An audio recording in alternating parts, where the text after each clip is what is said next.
예, 오늘은 부동산학 개론 8장 부동산 금융론부터 시작하겠습니다. 네. 8장 부동산 금융론, 부동산 금융 증권론 01. 부동산 금융은 일반 금융과 달리 담보 기능, 감가상각 및 차입금 이자에 대한 세금 감면의 혜택 등이 있다. 어려운 거 아니에요. 그냥 한번 읽어보시면 돼요. 일반 금융하고는 역시 틀리게 주택이나 부동산 자체를 담보를 갖다가 하니까 담보 기능이 있다는 겁니다. 일반적인 일반 금융 같은 거는 뭐 신용을 갖다가 근거로 해가지고 대출을 해주는데 부동산은 부동산 담보를 잡아가지고 대출을 해줘요. 그리고 감가상각은 당연히 건물 같은 건 감가상각이 있는 거고요. 예. 그리고 뭐 법인들이 많이 하니까 차입금에 대한 세금, 이자 같은 것들에 대해서는 법인세에 대한 세금 감면 혜택이 좀 있죠. 왜냐면은 소득이 그것도 비용으로 계산해 주니까 세금도 그렇게 생각하시면 됩니다. 02. 자금 조달 방법 중 조인트 벤처, 공모에 의한 증자, 부동산 신디케이트 등은 지분금융에 해당하고 자산유동화 증권, 주택상환사채 등은 부채금융에 해당한다. 이거를 조인트 벤치, 뭐 공모, 신디케이트 이런 거 용어는 여기밖에 안 나와요. 이 지문밖에. 그러니까 요것만 보면 돼요. 그냥 보시고 넘어가요. 이거 부동산 신디케이트가 뭐지 이런 거 생각하지 마시고 어려우니까 그냥 이것만 보시면 돼요. 특히 자산유동화 증권 같은 것들은 부채금융이 된다. 이건 담보로 들어가기 때문에 그런 거예요. 조인트 벤처는 그 금융기관이 참여를 하는 거예요. 그 사업에. 뭐 이런 것들이에요. 어쨌든. 03. 한국주택금융공사는 연금가입자를 위해 은행에 보증서를 발급하고 은행은 한국주택금융공사의 보증서에 근거하여 연금가입자에게 주택연금을 지급한다. 네. 한국주택금융공사의 보증서가 있어야지 은행에서 연금을 지급합니다. 04. 변동금리 대출의 이자율 조정 주기가 짧을수록 이자율 변동의 위험은 대출자에게서 차입자로 전가된다. 05. 변동금리 주택담보대출은 이자율 변동으로 인한 위험을 차주에게 전가하는 방식으로 금융기관의 이자율 변동 위험을 줄일 수 있다. 그렇죠. 그러니까 변동금리는 그 기준금리 같은 것들이 변해가지고 대출금리가 변할 때 그때 변동금리를 쓰는데 이자율 주기가 짧으면 안정성이 떨어지죠.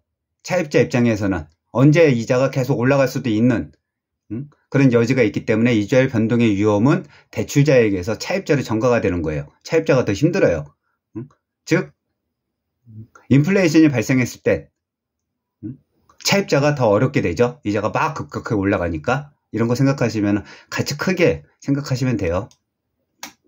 06. 다른 대출 조건이 동일한 경우 통상적으로 고정금리 주택저당대출의 금리는 변동금리 주택저당대출의 금리보다 높다. 그건 대출을 좀 알아보신 분들은 맞출 수 있어요. 고정금리가 변동금리보다 금리가 높습니다. 그 이유는 그러니까 이자율 변동에 의한 리스크를 갖다가 조금 해지를 하기 위해 가지고 금융권에서 고정금리 자체를 갖다가 좀 높게 받아요. 변동보다. 변동은 이자가 변동되면은 계속 높게 받을 수 있으니까. 근데 고정을 한번 고정을 해놓으면은 오래 가야 되니까 그래서 고정금리를 좀 높게 받습니다. 변동금리보다요. 07. 대출금리가 고정금리일 때 대출 시점의 예상 인플레이션보다 실제 인플레이션이 높으면 금융기관에는 불리하고 차입자는 유리하다. 그렇죠. 이건 계속 한번 생각을 하셔가지고 이해를 하면은 이 문제는 쉽게 풀 수 있는 문제예요. 08. 시장이자율이 하락하여 시장이자율이 저당이자율보다 낮을 때에는 차입자는 중도 상환하고 재융자를 받는 것이 유리하다. 그렇죠. 내가 받은 대출 이자가 지금 현재 있는 대출 이자보다 높으면 당연히 그거 상환하고서 새롭게 대출 받는 게 낫죠. 09. 일반적으로 대출 상환 기간이 길수록 자금 수요자는 매번 상환 부담이 가벼워져 부동산 수요는 증가한다. 그렇죠. 이거는 대출 기간이 길면은 원금이나 이런 것들을 오랫동안 나눠가지고 갚아야 되니까 원리금 상환 같은 것들이 금액이 작으니까 부동산 수요는 증가하겠죠. 매번 상환 부담이 작아지기 때문에. 12. 프로젝트 금융이 부실화될 경우 해당 금융기관의 부실로 이어질 수 있다. 네. 프로젝트 금융이라고 하는 거는 부동산 개발 사업을 할 때 그 개발권에 관련돼 가지고 금융을 일으키는 건데 이게 부실화되면은 금융기관의 부실로 이어질 수 있습니다. 왜냐면 돈을 못 받으니까 26회 한번 풀어보세요. 네.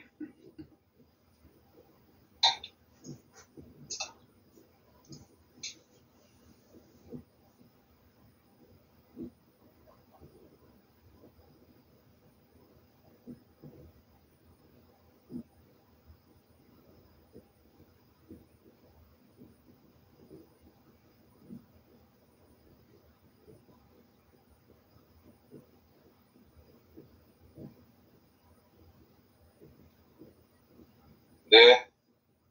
기출문제. 부동산 금융에 관한 설명으로 틀린 것은? 정답 2번, 1번. 한국주택금융공사는 주택저당채권을 기초로 하여 주택저당증권을 발행하고 있다. 2번. 시장이자율이 대출약정이자율보다 높아지면 차입자는 기존 대출금을 조기 상환하는 것이 유리하다. 해설. 시장이자율이 대출약정이자율보다 낮아지면 차입자는 기존 대출금을 조기 상환하는 것이 유리하다. 3번. 자금 조달 방법 중 부동산 신디케이트는 지분금융에 해당한다. 4번. 부동산 금융은 부동산을 운용 대상으로 하여 필요한 자금을 조달하는 일련의 과정이라 할 수 있다. 5번. 프로젝트 금융은 비소구 또는 제한적 소구 금융의 특징을 가지고 있다. 네. 뭐 1번은 그 모기지라고 하는 거, 이런 거는 주택 저당 증권인데 이거는 한국주택금융공사에서 발행을 하는 겁니다. 은행에서는 발행 못해요. 은행은 그냥 이런 증권을 발행하는 게 아니라 담보를 잡아가지고 대출해줄 뿐인 거예요. 은행은. 그리고 2번, 이거는 시장이자율이 대출 약정 이자보다 높아지면 당연히 대출을 상환하고서 다시 대출을 받으면 시장 그 높은 대출 이자율로 다시 내야 되니까 조기 상환하는 게 유리하지 않죠. 이거는 반대죠. 네. 그래서 3번 알 거고 4번도 그냥 듣고 있으면 되고 프로젝트 금융 비소구 또는 제한적 소구 금융이라고 하는 거는 돈을 다 못 받는다는 거예요. 망하면. 그렇게 생각하면 돼요. 쉽게 이거는. 왜냐면 시행사가 없어져 버리니까 돈 받을 데가 없어요. 10일 중도 상환 시 차입자가 상환해야 하는 저당잔금은 원금 균등 분할 상환 방식이 원리금 균등 분할 상환 방식보다 적다. 여기서부터는 잘 생각해야 됩니다. 이제 이거 많이 나와요. 이제부터는 여기가. 네. 네, 앞에 거는 되게 쉽게 하는 건데 여기는 되게 많이 나오는 거예요. 한번 쭉 보시고 나중에 기출문제 할 때 조금 더 설명해 드릴게요. 12일체 증식, 점증, 상환 방식의 경우 미래 소득이 증가될 것으로 예상되는 젊은 층에게 적합하다. 13. 원금 균등 상환 방식의 경우 매 기간에 상환하는 원리금 상환액과 대출 잔액이 점차적으로 감소한다. 14. 만기 일시 상환 방식의 경우 만기 이전에는 이자만 상환하다가 만기에 일시로 원금을 상환하는 방식이므로 원금 균등 상환 방식에 비해 대출 금융기관의 이자 수입이 더 크다. 15. 원금 균등 상환 방식의 경우 매기 상환하는 원금이 동일하다. 원리금 아닙니다. 16.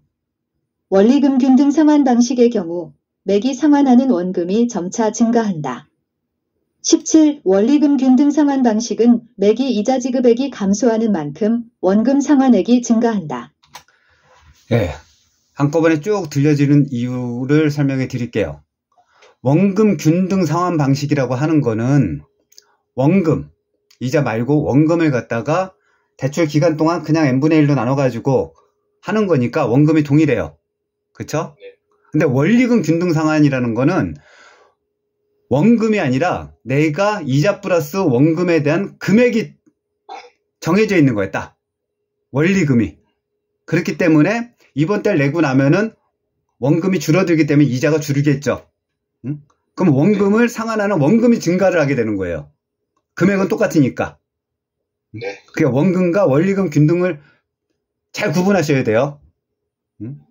그리고 최증식 상환 방식이라고 하는 거는 지금은 1년에 뭐 월 50만 원씩 하는데 내년 되면은 내가 저기 연봉이 좀 올라갈 것 같으니까 그러면 55만 원, 60만 원 이런 식으로 계속 금액을 올리는 거거든요.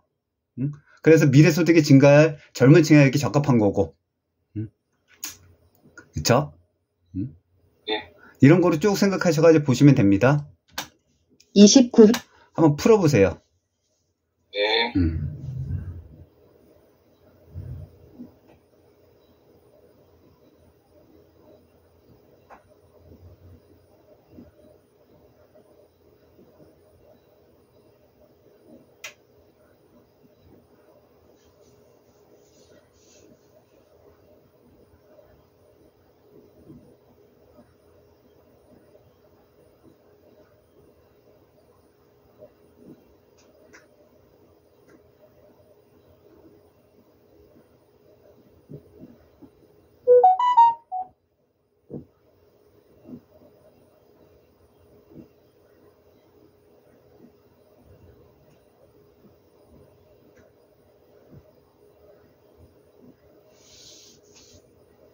네.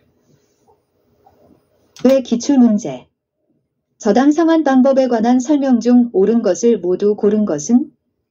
단, 대출 금액과 기타 대출 조건은 동일함. 정답. 2번. 기역. 원금 균등 상환 방식의 경우 매기간에 상환하는 원리금 상환액과 대출 잔액이 점차적으로 감소한다. 그쵸? 원금을 갖다가 균등으로 계속 내면은 다음 달에 이자는 줄겠죠? 그렇죠? 이자가 주니까 이자 플러스 원금을 하니까 이자 플러스 원금이 원리금입니다. 그러니까 원리금 상환액과 대출 잔액이 점차 감소하겠죠?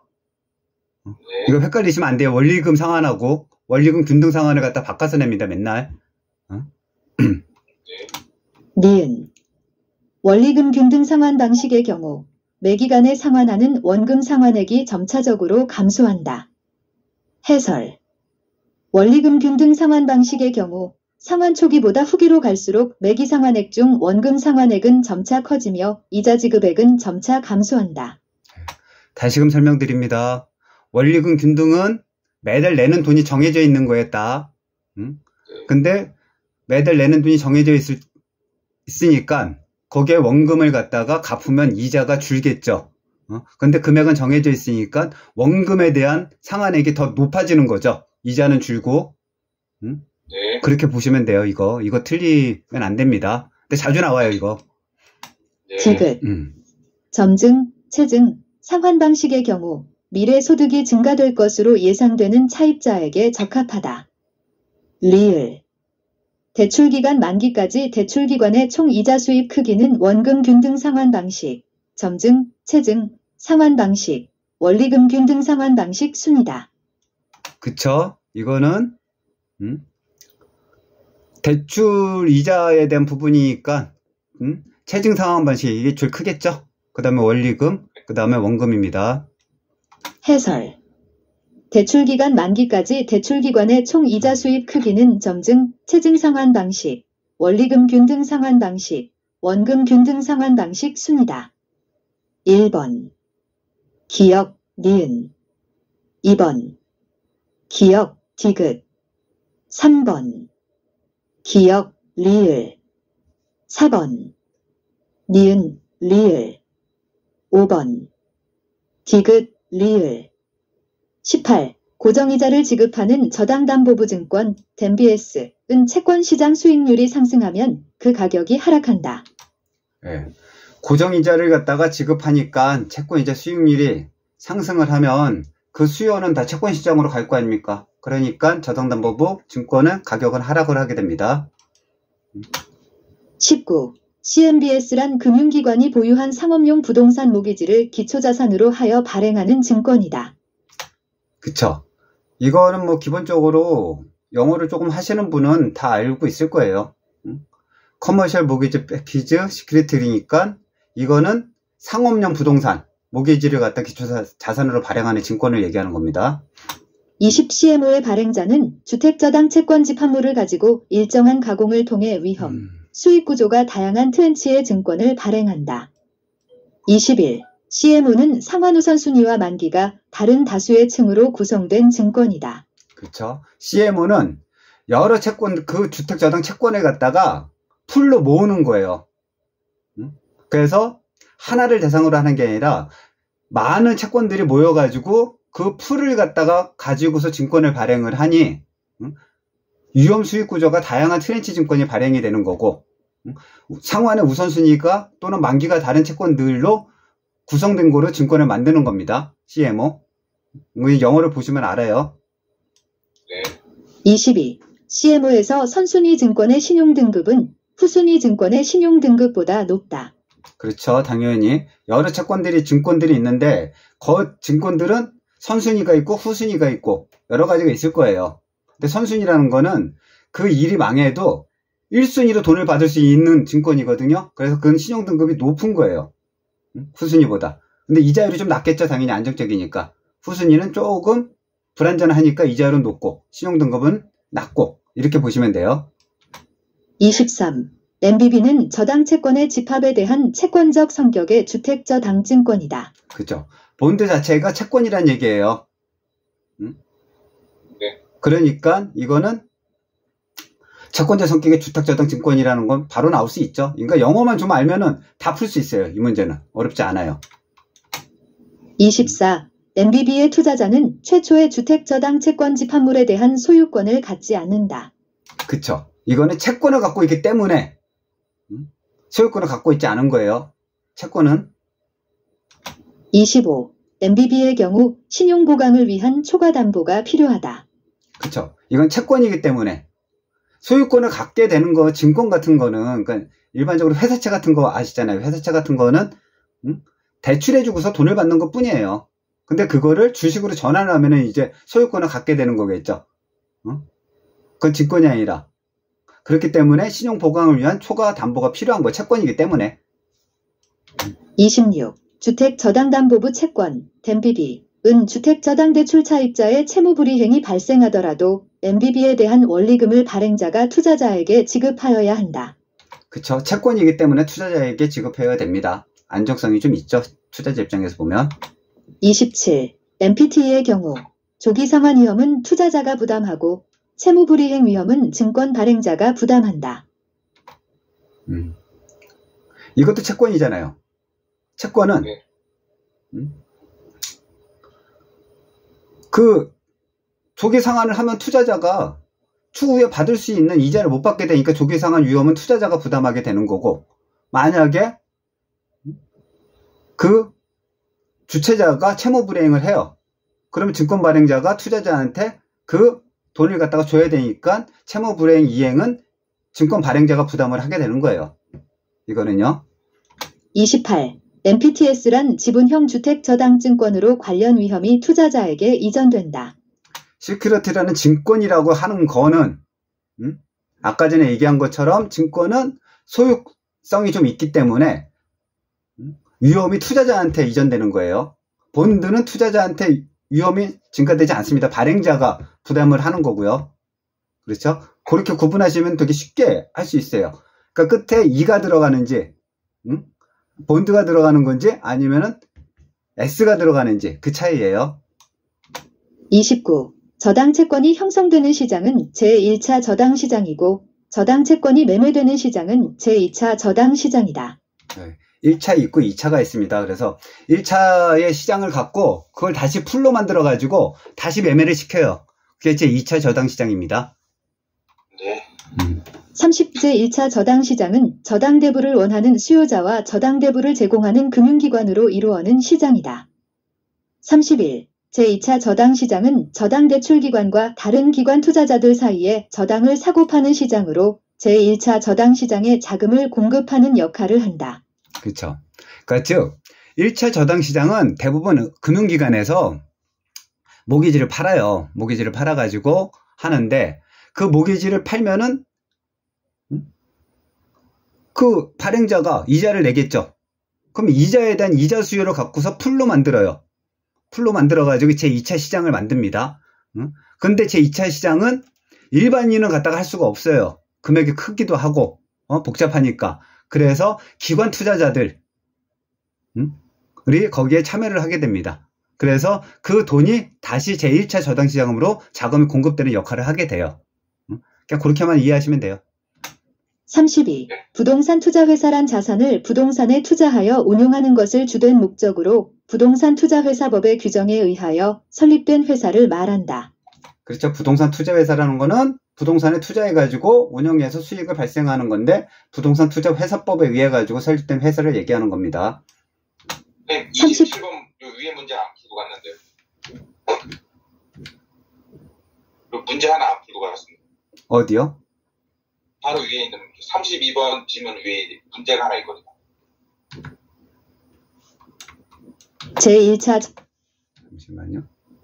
32번 위에 문제가 있다고요? 네네.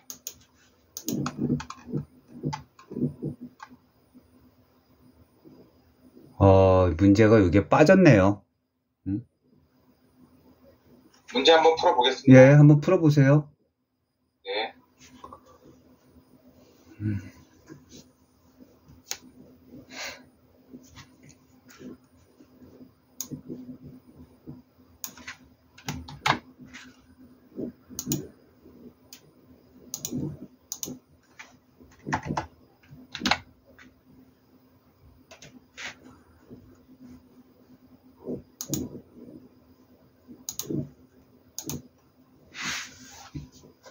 네, 풀었습니다. 이거는 편집을 할 때 빠져가지고 동영상이 없기 때문에 말로 그냥 설명드릴게요. 27회 기출문제 부동산 금융에 관한 설명으로 틀린 것은 정답 4번 1번 CMO는 트렌치별로 적용되는 이자율과 만기가 다른 것이 일반적이다. 이거는 모기지 증권들을 모아놓은 거니까 CMO가 당연히 일반적이죠. 이자율과 만기가 틀립니다. 2번 MBB는 본드니까 채권형 증권으로 발행되는 초과담보를 제공하는 것이 일반적이다. 그쵸? 채권형이니까 이거는 초과담보를 갖다 제공해야 됩니다. 3번 MPTS는 조기상환 위험을 투자자가 부담한다. 그쵸? 왜냐면 끝에 S 증권은 조기상환 부담을 투자자가 부담합니다. 4번 고정금리 대출을 실행한 대출기관은 금리 상승 시 차입자의 조기상환으로 인한 위험이 커진다. 금리 상승 시 금리가 상승돼 가지고 돈을 빨리 갚으면 그 돈으로 다시 대출해주면 되니까 대출기관은 위험이 작아지죠. 조기상환을 하게 되면. 그런 얘기예요. 이건. 5번 2차 저당시장은 1차 저당시장에 자금을 공급하는 역할을 한다. 당연히 맞죠. 그렇습니다. 그래서 정답은 4번입니다. 32. 부동산 투자회사란 자산을 부동산에 투자하여 운용하는 것을 주된 목적으로 부동산 투자회사법의 규정에 의하여 설립된 회사를 말한다. 33. 부동산 투자회사는 자기관리, 위탁관리, 기업 구조조정 부동산 투자회사로 구분할 수 있다. 부동산 투자회사는 자기관리, 위탁관리, 기업 구조조정, 부동산 투자회사 세 가지로 구분해요. 34. 부동산 투자회사는 영업인가를 받거나 등록을 하고 최저자본금 이상을 갖추기 전에는 현물 출자를 받는 방식으로 신주를 발행할 수 없다. 그쵸. 이건 법규에 있는 거예요. 왜냐면은 영업을 안 하는 상태에서 현물 출자를 받아버리면은 리스크가 있어요. 그렇기 때문에 이거를 못하게 막습니다. 35. 부동산 투자회사는 최저자본금 준비기간이 끝난 후에는 매분기 말 현재 총자산의 100분의 80 이상을 부동산 관련 증권 및 현금으로 구성하여야 한다. 여기서는 제일 중요한 게 숫자겠죠. 100분의 80 이상을 부동산 관련된 거로 뭔가를 구성을 해야 돼요. 부동산 투자회사이기 때문에 다른 데 투자를 하면 안 되고 부동산에만 투자를 하라는 거예요. 근데 단지 현물 부동산뿐만 아니라 증권 이것도 가능하다는 겁니다. 그래서 100분의 80 이상입니다. 36. 자금 차입 및 사채 발행은 자기 자본이 2배를 초과할 수 없다. 다만 주주총회의 특별 결의를 한 경우에는 그 합계가 자기 자본이 10배를 넘지 아니하는 범위에서 자금 차입 및 사채 발행을 할 수 있다. 네, 여기도 중요한 거 2배죠. 근데 특별 결의를 하면 10배까지 할 수 있다는 얘기입니다. 37. 부동산 투자회사의 설립 자본금은 자기관리 부동산 투자회사의 경우 5억 원 이상, 위탁관리 부동산 투자회사 및 기업구조조정 부동산 투자회사의 경우는 3억 원 이상으로 한다. 여기서 자기관리 부동산 투자회사라고 하는 거는 부동산을 부동산 투자회사가 소유해가지고 갖는 거예요. 그래서 5억 원이고, 위탁관리라고 하는 거는 남의 거를 갖다 관리해주는 그런 회사, 기업구조조정은 남의 부동산을 갖고 있는 회사에 대해서 투자를 해가지고 가는 경우예요. 그러니까 즉 5억 원, 내 거는 5억 원, 남의 거를 관리해주면 3억 원, 이렇게 보시면 돼요. 네. 38. 부동산 투자회사의 주식에 투자한 자는 투자원금의 손실이 발생할 수도 있고 배당에 따른 이익과 주식 매매 차익을 향유할 수 있다. 뭐 이건 당연한 얘기죠. 39. 부동산 투자회사는 해당 연도 이익 배당 한도의 100분의 90 이상을 주주에게 배당하여야 한다. 이 경우 이익준비금은 적립하지 아니한다. 부동산 투자회사는 부동산 투자회사법에 의해 가지고 만들었기 때문에 영속성이 없다고 봐도 돼요. 그래서 모든 이익을 거의 주주에게 다 배당해야 됩니다. 그냥. 그래서 100분의 90 이상을 주주에게 배당합니다. 그래서 영속성이 없기 때문에 이익준비금을 적립하지 않아도 돼요. 그렇게 보시면 돼요. 40. 위탁관리 부동산 투자회사는 본점 외에 지점을 설치할 수 없으며 직원을 고용하거나 상근 임원을 둘 수 없다. 네. 그러니까 자기 관리를 하지 않고 내 거를 위탁관리를 갖다가 맡기는 경우에는 직원이 필요 없잖아요. 그래서 상근 임원도 필요 없습니다. 위탁관리 부동산 투자회사는 직원이나 상근 임원을 둘 수 없다. 이렇게 보시면 돼요. 41. 위탁관리 부동산 투자회사는 자산의 투자운용 업무를 자산관리회사에 위탁하여야 한다. 42. 감정평가사 또는 공인중개사로서 해당 분야에 5년 이상 종사한 사람은 자기관리 부동산 투자회사의 상근 자산운용 전문 인력이 될 수 있다. 예. 이거 가끔씩 나와요. 감정평가사 또는 공인중개사로서 5년 이상 종사한 사람, 어떨 땐 3년이라고 쓰기도 하고 어떨 땐 10년이라고 쓰기도 합니다. 그리고 이거는 위탁관리 부동산 투자회사 아니에요. 자기관리 투자회사입니다. 위탁관리 투자회사는 직원이나 상근 임원이 필요 없어요. 거의 페이퍼 컴퍼니예요, 이거는. 그래서 자기관리 부동산 투자회사의 상근 자산 운영 전문 인력이 될 수 있다. 이렇게 알고 있으면 됩니다. 43. 영업인가를 받은 날부터 6개월이 지난 위탁관리 부동산 투자회사 및 기업구조조정 부동산 투자회사의 최저자본금은 각각 50억 원 이상이 되어야 한다. 44. 영업인가를 받은 날부터 6개월이 지난 자기관리 부동산 투자회사의 최저자본금은 70억 원 이상이 되어야. 그쵸? 50억, 70억입니다. 6개월이 지난 회사예요. 초기 자본금은 아까 전에 얼마라 그랬죠? 5억하고 3억이죠. 그쵸? 근데 그러다가 영업인가를 받았어요. 그럼 6개월 지나면은 금액을 더 늘려야 돼요. 자기관리 부동산 투자회사가 위탁관리나 기업구조보다 훨씬 자본금이 높습니다. 5억, 70억 이렇게 알고 계시면 되고 3억, 50억 이렇게 알고 계시면 돼요. 한다. 45. 자기관리 부동산 투자회사는 그 설립 등기일부터 10일 이내에 대통령령으로 정하는 바에 따라 설립보고서를 작성하여 국토교통부 장관에게 제출하여야 한다. 여기서는 문제 10일이 아니라 30일 뭐 이렇게 내겠죠? 10일이에요, 10일. 그리고 국토교통부 장관에게 제출합니다.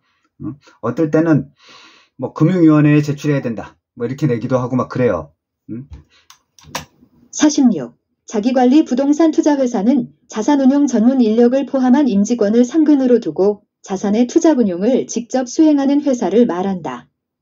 47. 자기관리 부동산 투자회사 주주총회의 특별 결의에 따른 경우 회사는 해당 연도 이익 배당 한도의 100분의 50 이상 100분의 90 미만으로 이익 배당을 정한다. 그렇죠. 특별 결의를 했을 때 100분의 50 이상 100분의 90입니다. 특별 결의 안 하면은 100분의 90 이상을 갖다가 다 배당해야 된다고 했죠. 네. 21회 한번 풀어보세요. 네.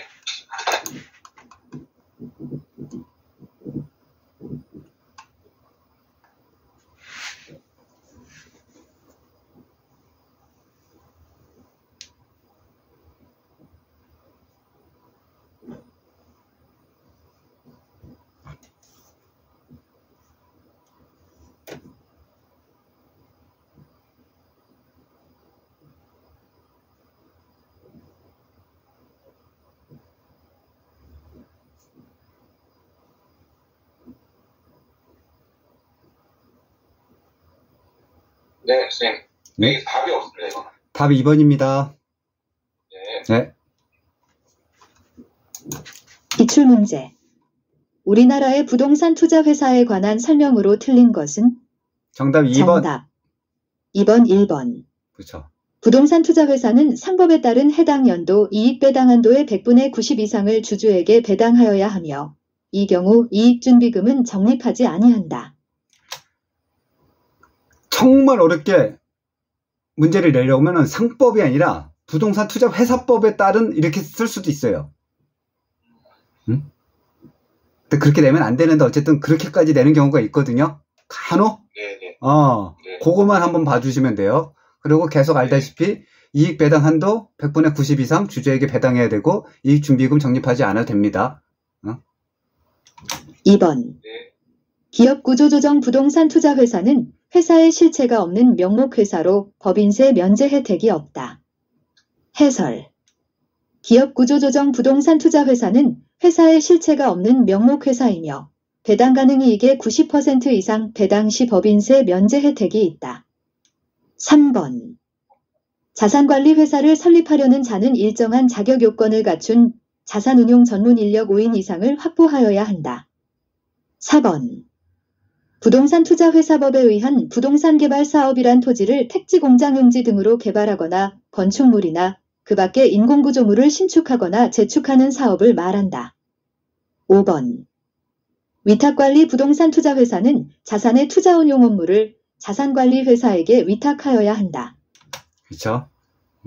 5번은 아는 거고 2번, 3번, 4번 같은 거는 한번 다시 보세요. 그냥 이건 한 번 정도 보고 넘어가도 될 수도 있어요. 자산운용 전문 인력은 5인 이상 만들어야 되고 부동산 개발 사업이라고 하는 거는 많이 하는 게 공장 같은 거, 산업단지 같은 거 많이 개발해요. 그리고 뭐 요즘 데이터 센터 같은 것들 많이 합니다. 그래서 택지 공장 용지라든지 아니면 건축물이나 인공 구축물을 갖다가 신축하는 이런 사업들을 그냥 부동산 개발 사업이라고 해요. 이쪽에서 쓰는 용어로요. 9장. 이제 9장 부동산 개발 및 관리론까지 오늘 해보겠습니다. 부동산 개발 및 관리론. 01. 도시 스프롤 현상이란 도시의 성장이 무질서하고 불규칙하게 확산되는 현상이다. 그렇죠. 어반 스프롤이니까 스프롤이 막 퍼져간다 이거잖아요. 그러니까 도시 성장이 무질서하게 불규칙하게 막 퍼져가는 거예요. 그걸 도시 스프롤이라고 얘기합니다. 02. 부동산 개발은 그것이 내포하고 있는 불확실성 때문에 위험 요소가 개재한다. 03. 워포드는 부동산 개발 위험을 법률 위험, 시장 위험, 비용 위험으로 구분하고 있다. 그렇죠. 뭐 2번 같은 거는 당연한 거고 3번 같은 거는 한번 봐두세요. 이거는 그냥 맞는 지문으로 대부분 나와요. 법률 위험, 시장 위험, 비용 위험으로 구분합니다. 간혹 뭐 사람이 바뀌어가지고 나오면은 그거는 삼각형 치고서 가야 돼요. 모든 사람들이 이론을 다 알 수는 없으니까. 근데 가장 대표적인 사람이 워퍼드니까 그 사람들에 대한 이론을 이렇게 3개 정도로 구분한다. 여기까지만 아시면 돼요. 04. 법률적 위험을 줄이는 하나의 방법은 이용 계획이 확정된 토지를 구입하는 것이다. 그렇죠. 그러니까 우리나라의 용도 지역 지구제에 의해 가지고 확정되어 있는 토지를 구입을 해가지고 그 용도에 맞는 거를 개발하면 되는 거죠. 그게 법률적 위험을 줄이는 방법이겠죠. 05. 시장의 불확실성이 개발업자에게 지우는 부담을 시장 위험이라 한다. 06. 공사기간 중 이자율의 변화, 시장 침체에 따른 공실의 장기화 등은 시장 위험으로 볼 수 있다. 그렇죠. 이자율의 변화라든지 시장 침체가 되는 거, 경기가 안 좋은 거는 시장 위험이겠죠. 그렇게 보시면 됩니다. 28회 한번 풀어보세요. 네.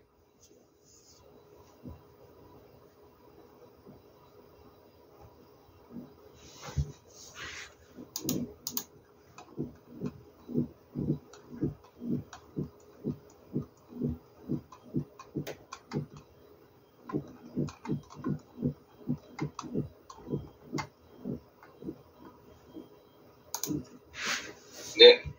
기출문제. 부동산 개발의 위험에 관한 설명으로 틀린 것은? 정답. 3번. 1번. 워포드는 부동산 개발 위험을 법률 위험, 시장 위험, 비용 위험으로 구분하고 있다. 2번. 부동산 개발 사업의 추진에는 많은 시간이 소요되므로 개발 사업 기간 동안 다양한 시장 위험에 노출된다. 3번. 부동산 개발 사업의 진행 과정에서 행정의 변화에 의한 사업인 허가 지연 위험은 시행사 또는 시공사가 스스로 관리할 수 있는 위험에 해당한다. 해설. 부동산 개발 사업의 진행 과정에서 행정의 변화에 의한 사업인 허가 지연 위험은 시행사 또는 시공사가 스스로 관리할 수 있는 위험이 아니며 이 밖에 매장 문화재 출토로 인한 사업 위험, 거시적 시장 환경의 변화 위험, 사업지 주변 사회 간접 자본 시설 확충의 지연 위험 등도 시행사 또는 시공사가 스스로 관리할 수 있는 위험이 아니다. 그러나 부실 공사하자에 따른 책임 위험은 부동산 개발 사업의 진행 과정에서 시행사 또는 시공사가 스스로 관리할 수 있는 위험에 해당한다고 볼 수 있다. 이거는 거의 보너스 문제죠. 행정 변화에는 사업 인허가 이런 것들이 어떻게 시공사가 컨트롤할 수 있는 문제가 아니거든요. 그러니까 시공사가 스스로 관리할 수 있는 위험에 해당한다라고 했으니까 당연히 이거는 그냥 맞으라고 주는 문제예요. 시행사하고 시공사는 아시죠? 시행사는 사업의 주체가 시행사고 시공사는 시행사한테 의뢰를 받아가지고 공사하는 데가 시공사예요. 네. 간혹 시행사 이꼬로 시공사가 될 수도 있어요. 건설사가 시행도 할 수 있으니까. 네. 4번. 법률 위험을 최소화하기 위해서는 이용 계획이 확정된 토지를 구입하는 것이 유리하다. 5번. 예측하기 어려운 시장의 불확실성은 부동산 개발 사업에 영향을 주는 시장 위험 요인이 된다. 07. 개발 권양도제는 개발 제한으로 인해 규제되는 보전 지역에서 발생하는 토지 소유자의 손실을 보전하기 위한 제도이다. 그렇죠. 개발권 양도제는 개발을 못하게 막았어요. 그러면 토지 소유자는 손해를 보죠. 그러면 그 개발권을 갖다가 다른 사람이 사가지고 개발할 수 있는 거거든요. 그래서 토지 소유자의 손실을 보전하기 위한 제도인데 우리나라는 시행하지 않아요. 이거 우리나라에서는 시행되고 있다. 이런 식으로 나와가지고 틀리게끔도 합니다. 08. 경제 기반 이론은 어떤 지역의 기반 산업이 활성화되면 비기반 산업도 함께 활성화됨으로써 지역 경제의 성장과 발전이 유도된다는 이론이다. 09. 경제 기반 승수를 통해 경제 기반 산업의 고용 증가 등이 지역사회 총 고용 인구 증가에 미치는 영향을 알 수 있다. 8번하고 9번은 한번 그냥 쭉 읽어보세요. 그래 이해만 하세요. 네. 10지역 경제 분석에서는 대상 지역의 부동산 수요에 영향을 미치는 인구, 고용, 소득 등의 요인을 분석한다. 11. 인구의 시외곽 이주로 도심의 상주 인구가 감소하면서 나대만 사람이 북적대는 상업 전무지구화하는 현상을 도심 공동화 현상이라 한다. 그쵸. 밤에 사람이 없다. 공동화. 뻥 뚫렸다. 도심 공동화 현상이라고 합니다.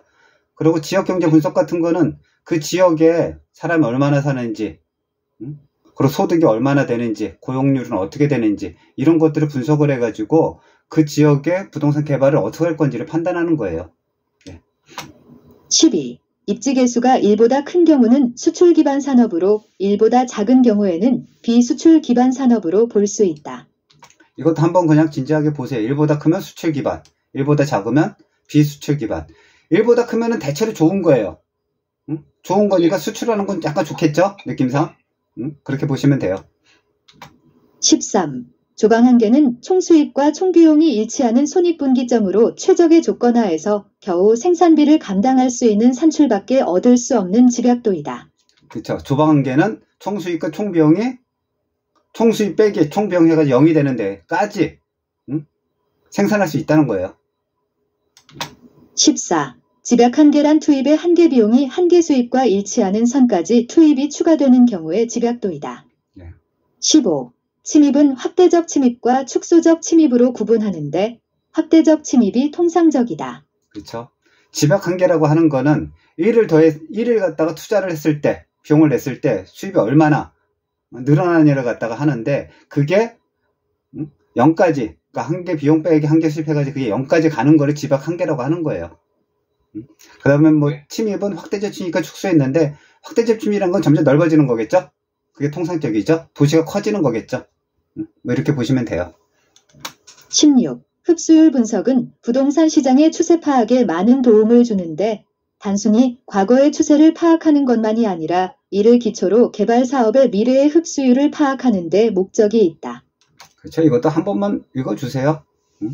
흡수율 분석은 미래를 위해 가지고 분석을 하겠죠. 뭐 과거를 알아서 뭐 합니까? 과거만 아는 거가 바탕이 돼서 미래에 어떻게 될 건지를 파악하는데 목적이 있다. 이렇게 보시면 돼요. 23. 네, 한번 풀어보세요. 예. 네.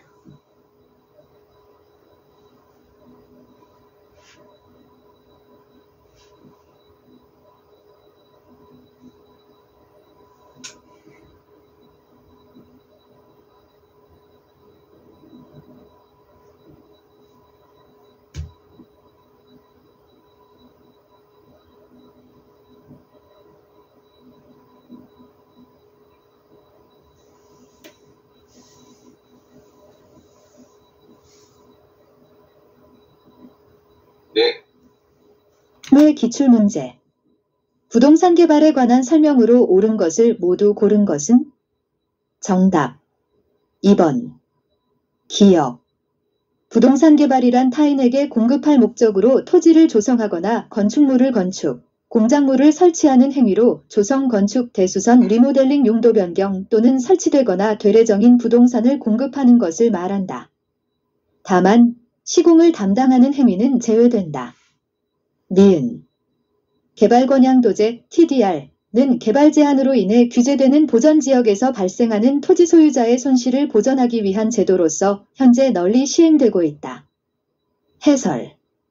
개발권양도제 TDR는 개발 제한으로 인해 규제되는 보전지역에서 발생하는 토지 소유자의 손실을 보전하기 위한 제도로서 우리나라에서는 현재 시행되고 있지 않다. 디귿.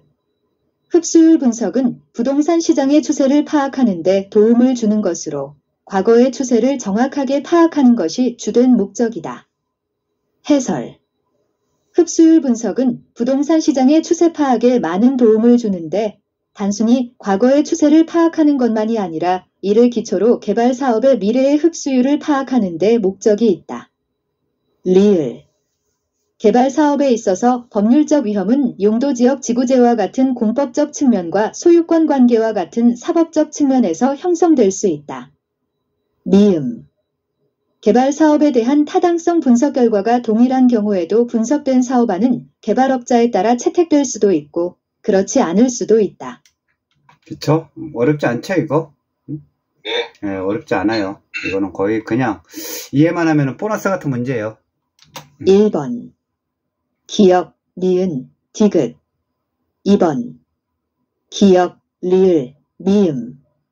3번. 니은, 디귿, 리을.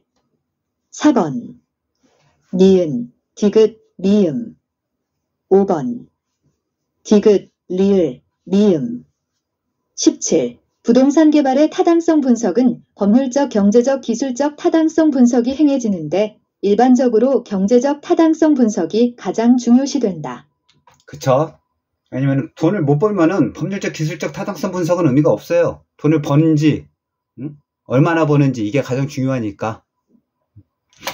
18. 타당성 분석에서 유리한 결과가 나왔다고 해서 반드시 사업의 성공을 보장하는 것은 아니다. 그렇죠. 이거 당연한 얘기죠. 19. 경제성 분석은 시장 분석에서 수집된 자료를 활용하여 개발 사업에 대한 수익성을 평가하고 최종적인 투자 결정을 하는 것이다. 20. 시장 분석에서는 특정 지역이나 부동산 유형에 대한 수요, 공급 등을 분석한다. 21. 시장 분석의 목적은 개발 사업에 대해 투자 결정을 하는 데 필요한 모든 정보를 제공하는 데 있다. 그렇죠. 시장 분석 같은 거를 다 통해 가지고 경제성 분석을 하는 거예요. 그러니까 모든 정보를 제공하는 데 목적이 있어요. 어렵게 생각하지 마세요. 시장은 부동산 시장이 어떻게 되는지, 그 지역의 시장이 어떻게 되는지, 거기서는 어떤 부동산을 갖다 개발하는 게 뭐 상가를 줘야 되는 건지 주택을 줘야 되는 건지 이런 것들을 갖다가 분석하는 겁니다. 그래서 그 분석이 되면은 그걸 갖고 공사비는 얼마나 되고 분양가는 얼마나 책정이 되고 비용은 얼마나 돼가지고 내가 수익을 얼마나 볼 수 있겠구나. 이것까지 하면은 그게 경제성 분석이 되는 거예요. 네.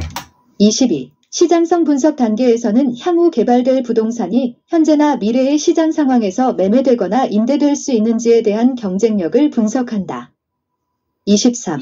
민감도 분석은 재무적 사업 타당성 분석에서 사용했던 주요 변수들의 투입값을 낙관적, 비관적 상황으로 적용하여 수익성을 예측하는 것을 말한다. 24. 민간투자법령상 BOT, 빌드 어퍼레이트 트랜스퍼 방식은 사회기반 시설의 준공 후에 일정 기간 동안 사업 시행자에게 해당 시설의 소유권이 인정되며 그 기간이 만료되면 시설 소유권이 국가 또는 지방자치단체에 귀속되는 방식이다. 예. 즉, 이제 BOT 뭐 이런 것들 되게 많이 나와요. BLT 뭐 이런 거 많이 나오는데 이거는 영어만 보면 알 수 있어요. 빌드 졌어요. 오퍼레이트 운영을 해요. 그 다음에 트랜스퍼 소유권을 넘기는 겁니다. 그러니까 준공 후 일정 기간 동안 사업 시행자가 해당 시설의 소유권 또는 운영권을 운영을 하고 그 다음에 만료가 되면은 소유권이 국가 또는 지방자치로 귀속되는 거예요. 이게 BOT입니다. 25. 개발 사업에 있어서 사업자금 조달 또는 상호기술 보완 등 필요에 따라 법인 간의 컨소시엄을 구성하여 사업을 추진한다면 이는 컨소시엄 구성 방식에 해당된다. 26. 대규모 개발 사업에서는 법인 간의 컨소시엄을 구성하여 사업을 수행하는 것이 적합하다. 그렇죠. 많이 해요. 컨소시엄 짜가지고 하는 거 많이 보셨죠? 이런 것들. 선생님, 네. 여기도 문제가 하나 생략됐습니다. 문제가 자꾸 빠졌네요, 여기가. 잠시만요.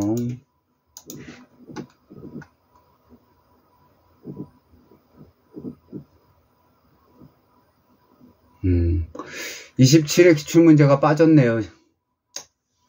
이것도 한번 설명 그냥 간단히 드릴게요. 어려운 거 아니니까. 27의 기출문제. 부동산 개발에 관한 설명으로 틀린 것은 정답 5번. 1번. 부동산 개발업의 관리 및 육성에 관한 법령상 부동산 개발업이란 타인에게 공급할 목적으로 부동산 개발을 수행하는 업을 말한다. 맞죠? 당연히 맞는 거고. 2번. 법률적 위험을 줄이는 하나의 방법은 이용계획이 확정된 토지를 구입하는 것이다. 그렇죠? 이용계획, 용도지구가 확정되어 있는 토지를 구입해가지고 거기에 맞춰가지고 개발하는 거죠. 3번. 시장성 분석 단계에서는 향후 개발될 부동산이 현재나 미래의 시장 상황에서 매매되거나 임대될 수 있는지에 대한 경쟁력을 분석한다. 그쵸? 이게 시장성 분석 단계입니다. 4번. 토지. 개발 신탁 방식은 신탁회사가 토지 소유권을 이전받아 토지를 개발한 후 분양하거나 임대하여 그 수익을 신탁자에게 돌려주는 것이다. 예, 이렇게 개발 신탁 방식 많이 써요. 그러니까 개인이 하는 게 아니라 신탁사가 하는 거예요. 신탁사가 신탁사의 신용을 갖고서 론을 일으켜가지고 대출을 일으켜가지고 그 돈으로 사업을 하고 그 다음에 수익이 발생된 거를 신탁자에게 즉 소유자한테 넘겨주는 겁니다. 그래서 신탁회사는 수수료를 받아요. 그냥 이렇게 하는 겁니다. 그럼 5번 BTO 빌드 트랜스퍼 오퍼레이트 방식은 민간이 개발한 시설의 소유권을 준공과 동시에 공공에 귀속시키고 민간은 시설 운영권을 가지며 공공은 그 시설을 임차에 사용하는 민간 투자 방식이다. 이거는 아니죠. 영어로 보면은 건물을 짓고 트랜스퍼 소유권을 넘겨요. 국가나 지자체에. 그 다음에 오퍼레이트 운영하는 겁니다. 그거죠. 근데 설명에서는 그 시설을 임차에서 사용한다 라고 했으니까 임차에서 사용하는 건 BTL이에요. 리스예요. 리스라는 용어가 들어갑니다. 임차라는 거. 그래서 답은 5번입니다. 틀린 거는. 네. 이거 되게 단순하고 쉬운데 많이 틀려요. 영어만 보면 이해할 수 있거든요. BTO, BTL 뭐 이런 것들. L 들어가면 리스니까 임대해서 쓰는 거예요. 건물 진 사람이. 오퍼레이트 이거는 운영하는 거예요. 건물 진 사람이. 소유권 넘긴 다음에 BTO 이런 거는. 그런 것만 구분하시면 돼요. 네. 그러면 컨소시엄에 대해서까지 설명을 했으니까 27. 불확실하거나 위험도가 큰 부동산 개발 사업에 대한 위험을 토지 소유자와 개발업자 간에 분산할 수 있는 것은 지주공동사업의 가장 큰 장점이다. 그쵸? 이거는 땅 주인이 개발업을 잘 몰라요. 그랬을 때는 단지 개발을 갖다가 위탁을 해가지고 하는 게 아니라 같이 하는 거예요. 그 수익을 나눠 먹는 겁니다. 그게 지주공동사업이에요. 28. 사업 위탁 방식은 토지 소유자가 개발업자에게 사업 시행을 의뢰하고 개발업자는 사업 시행에 대한 수수료를 취하는 방식이다. 그쵸? 수수료를 주면은 사업 위탁, 수익을 나누면 지주공동 이렇게 보시면 됩니다. 29. 토지 소유자가 제공한 토지의 개발업자가 공사비를 부담하여 부동산을 개발하고 개발된 부동산을 제공된 토지 가격과 공사비의 비율에 따라 나눈다면 이는 공사비 대물변제형 등가 교환 방식에 해당된다. 그렇죠. 공사비를 부담했기 때문에 공사비 대물변제형이라고 알고 있으면 돼요. 네. 30. 공사비를 분양금으로 정산하는 사업 방식에서는 자금 조달은 개발업자가, 사업 시행은 토지 소유자가 하며 이익은 토지 소유자와 개발업자에게 귀속된다. 31. 토지 소유자가 사업을 시행하면서 건설업체에 공사를 발주하고 공사비의 지급은 분양 수익금으로 지급한다면 이는 분양금 공사비 지급형 사업 방식에 해당된다. 32. 토지 신탁 방식은 토지 소유자로부터 형식적인 소유권을 이전받은 신탁회사가 토지를 개발 관리 처분하여 그 수익을 수익자에게 돌려주는 방식이다. 네. 소유권 이전받습니다. 토지 신탁 방식은. 그리고 문제를 보면 문제 안에 다 답이 있어요. 공사비의 지급은 분양 수익금으로 지급. 그럼 분양금 공사비 지급형이겠죠. 네. 뭐 이런 거예요. 다 문제 안에 있으니까 어렵게 생각하지 마세요. 이런 거. 33. 환지 방식은 택지가 개발되기 전 토지의 위치, 지목, 면적 등을 고려하여 택지 개발 후 개발된 토지를 토지 소유자에게 재분배하는 방식을 말한다. 네. 이건 택지 개발 때 많이 쓰는 건데 환지 방식이 내가 기존에 있는 땅은 수용을 당하죠. 그럼 새로운 땅을 받는 거예요. 개발된 땅을. 그게 환지 방식입니다. 26회 한번 풀어보세요. 네.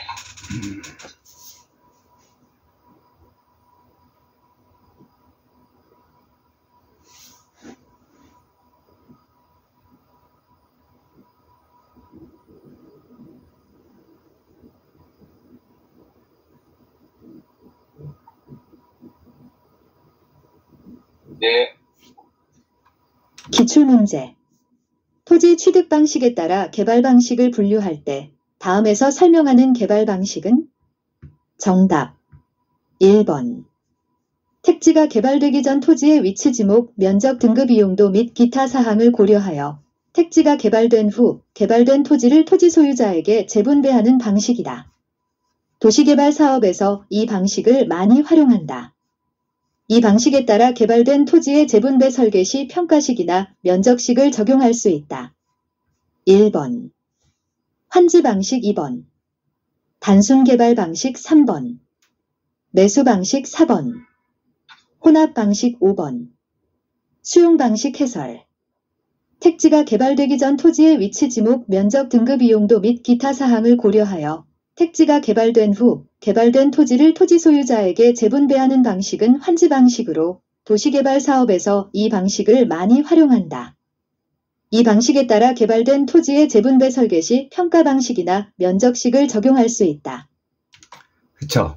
환지 방식은 내가 뭐 예를 들어 가지고 농지를 갖고 있었는데 수용이 돼요.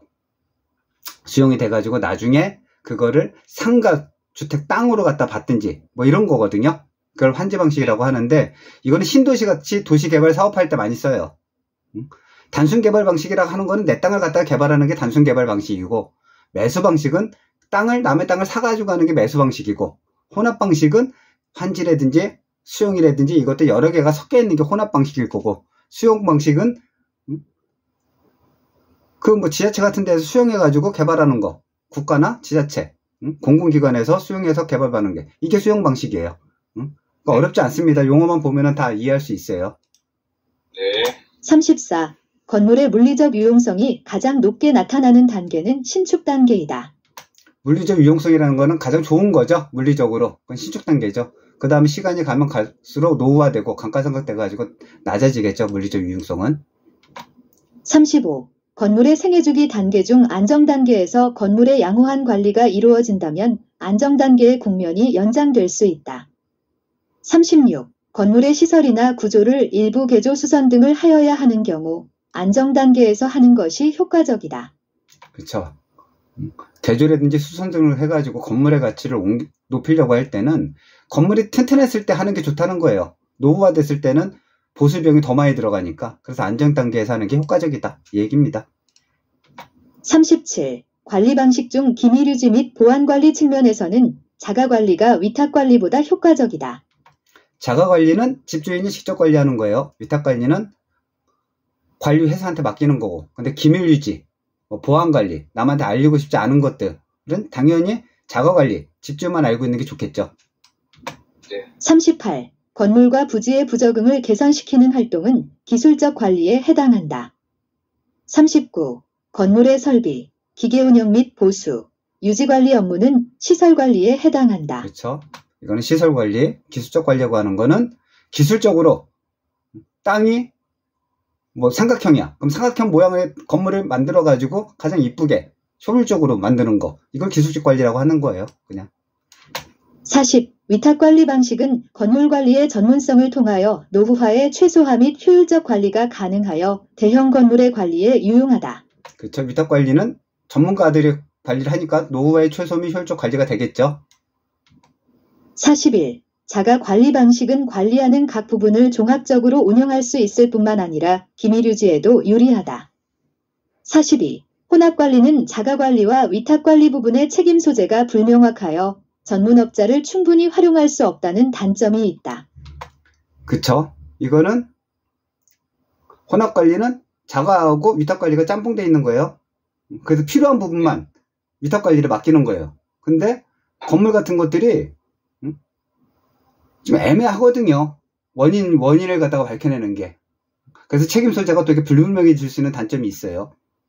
장점은 비용이 절감되겠죠. 43. 혼합관리 방식은 필요한 부분만 선별하여 위탁할 수 있으나 관리의 책임 소재가 불분명해지는 단점이 있다.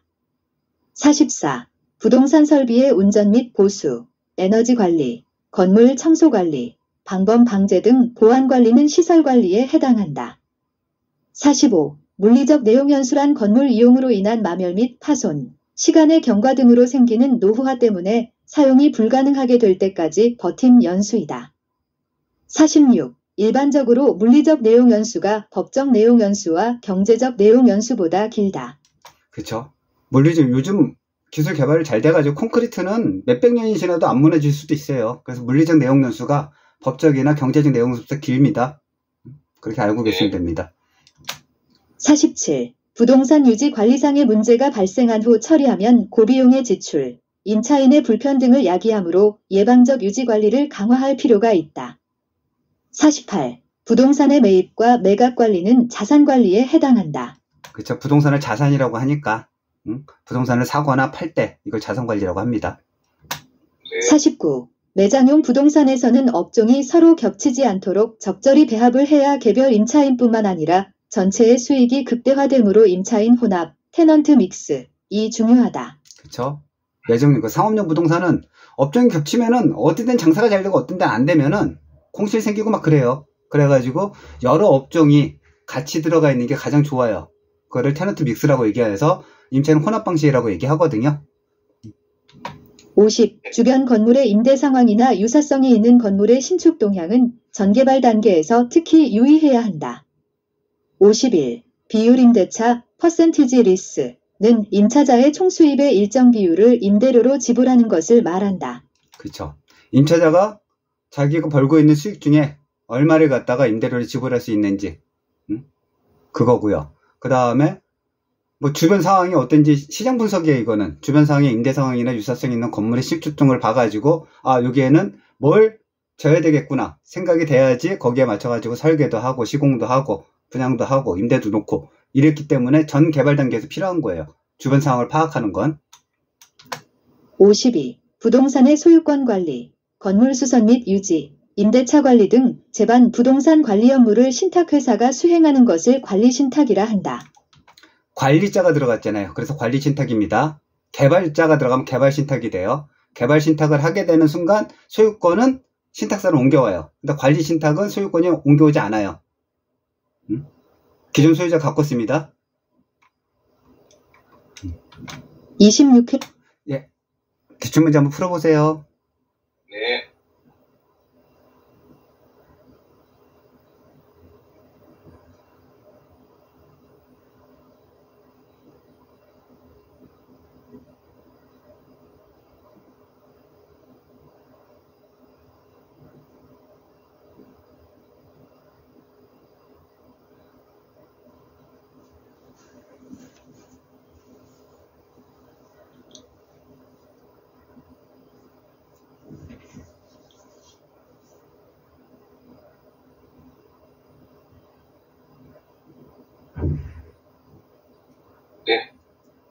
네. 기출문제. 부동산 관리에 관한 설명으로 틀린 것은? 정답 5번, 1번. 법률적 측면의 부동산 관리는 부동산의 유용성을 보호하기 위하여 법률상의 제반 조치를 취함으로써 법적인 보장을 확보하려는 것이다. 2번. 시설관리, 퍼실러티 매니지먼트는 부동산 시설을 운영하고 유지하는 것으로 시설 사용자나 기업의 요구에 따르는 소극적 관리에 해당한다. 그쵸? 시설 관리는 방제라든지 청소라든지 최소한으로 관리하는 거예요. 그 건물을 유지하기 위해서. 그 소극적 관리에 해당합니다. 이거는. 3번. 자가, 직접, 관리 방식은 전문, 위탁, 관리 방식에 비해 기밀 유지에 유리하고 의사결정이 신속한 경향이 있다. 4번. 임차 부동산에서 발생하는 총수입, 매상고의 일정 비율을 임대료로 지불한다면 이는 임대차의 유형 중 비율 임대차에 해당한다. 5번. 경제적 측면의 부동산 관리는 대상 부동산의 물리적 기능적 하자의 유무를 판단하여 필요한 조치를 취하는 것이다. 해설.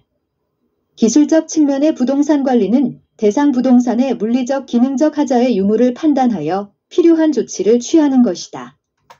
그렇죠. 물리적 기능적이라는 문구가 들어갔으니까 기술적 측면의 관리가 되는 거고, 경제적 측면이라고 하는 거는 그 부동산의 가치를 높여야 되는 거를 갖다가 얘기를 하거든요. 그래서 테너트 미싱이 되든지 아니면은 뭐 리모델링이 돼가지고 어쨌든 그 가치를 높이든지 여러 가지 경제적으로 판단해가지고 할 수 있는 거. 즉 경제적 가치를 높이는 행위가 부동산, 그 경제적 측면의 부동산 관리입니다. 지문에 그런 비슷한 게 나오면은 경제적 측면으로 보면 돼요. 네. 53. 부동산 마케팅은 부동산에 대한 소비자 및 고객의 태도와 행동을 형성, 유지, 변경하게 만드는 제반 활동이다. 54. 부동산 마케팅에서 시장 세분화, 마켓 세그먼테이션, 란 부동산 시장에서 마케팅 활동을 수행하기 위하여 구매자의 집단을 세분하는 것이다. 네. 시장 세분화는 구매자의 집단을 세분화하는 겁니다. 네. 네. 55. 고객 점유 마케팅은 AIDA, 애펀션, 인트러스트, 디자이어, 액션, 원리에 기반을 두면서 소비자의 욕구를 파악하여 마케팅 효과를 극대화하는 전략이다. 네. 이거 자주 나와요. 55번 지문. 네. 아이다는 소비자의 욕구를 파악해서 마케팅 효과를 극대화하는 전략입니다. 56. 관계 마케팅 전략이란 고객과 공급자 간의 지속적인 관계를 유지하여 마케팅 효과를 도모하는 전략이다. 57. 시장 점유 마케팅이란 공급자 중심의 마케팅 전략으로 표적 시장을 선정하거나 틈새 시장을 점유하는 전략을 말한다. 그렇죠. 시장 점유를 누가 할까요? 공급자가 하잖아요. 그러니까 공급자 중심의 마케팅인 거예요, 이거는. 수요자 중심의 마케팅이라고 바꿔가지고 내는 경우 있습니다. 58. 시장 점유 마케팅 전략이란 부동산 시장을 점유하기 위한 전략으로 4P 믹스 전략, STP 전략이 있다. 59. STP 전략이란 고객 집단을 세분화, 세그먼테이션 하고 표적 시장을 선정, 타어기팅 하여 효과적으로 포지셔닝을 하는 전략이다. 그렇죠. STP 전략. 그 다음에 4P 믹스 전략이 시장 점유 마케팅 전략이에요.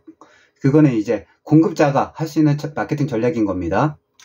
60. 아파트의 차별화를 위해 커뮤니티 시설의 헬스장, 골프 연습장을 설치하는 방안은 4P 믹스 전략 중 제품, 프로덕트 전략에 해당한다.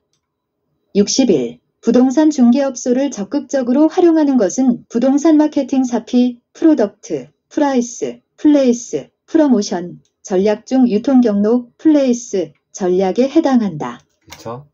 그러니까 즉 헬스장이나 골프 연습장을 설치하는 거는 그 아파트 상품 자체에 대한 부분이에요. 그러니까 제품 전략에 들어가는 겁니다. 나머지 것들을 읽어보시면은 뭐 유통 경로, 판매 촉진 이런 거는 용어를 좀 아실 거니까 그런 거는 그냥 보시고서 이해하시면 돼요. 62. 주택 청약자를 대상으로 추첨을 통해 벽걸이 TV, 양문형 냉장고 등을 제공하는 것은 마케팅 믹스 전략 중 판매 촉진, 프로모션이다. 63. 마케팅 믹스란 기업이 표적 시장에 도달하기 위해 이용하는 마케팅에 관련된 여러 요소들의 조합으로 정의할 수 있다. 64. 마케팅 믹스의 가격 관리에서 신축 가격 정책은 위치, 방위, 층, 지역 등에 따라 다른 가격으로 판매하는 정책이다. 65. 바이럴 마케팅, 바이럴 마우키팅 전략은 SNS, 블로그 등 다양한 매체를 통해 해당 브랜드나 제품에 대해 입소문을 내게 하여 마케팅 효과를 극대화시키는 것이다. 많이 들어봤죠? 바이럴 마케팅? 이런 거 그냥 네. 일반적인 얘기입니다. 너무 어렵게 생각하면은 어려울 수 있는데 쉽게 생각하면 되게 쉬워요. 이거 어렵지 않습니다. 하나도. 근데 매번 나와요. 매번 나오는 거니까 마케팅 쪽에서. 28회 기출문제. 부동산 마케팅 전략에 관한 설명으로 틀린 것은? 정답. 저희 한번 먼저 풀어보겠습니다. 예.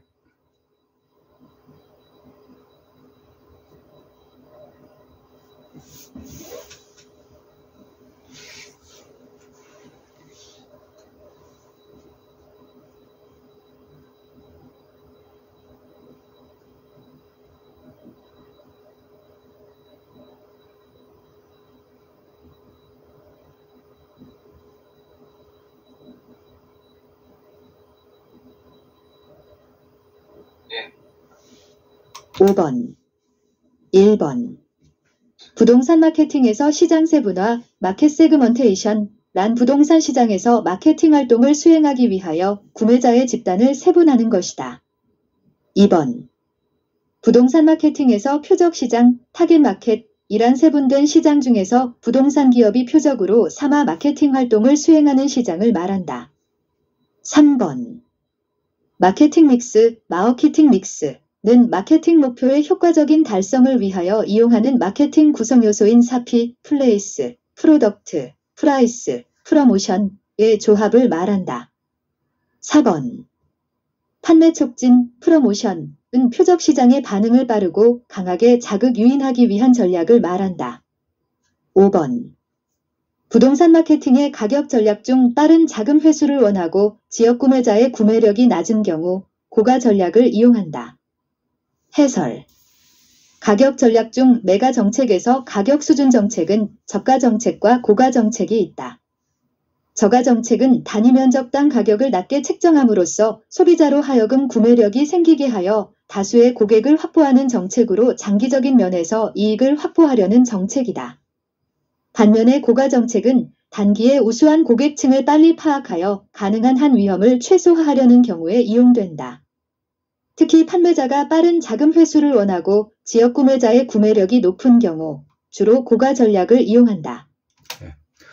1번부터 4번까지는 계속 설명했던 거니까 어렵지 않아요. 이건 어렵지 않은 거고 5번 같은 거는 지문에 답이 있어요.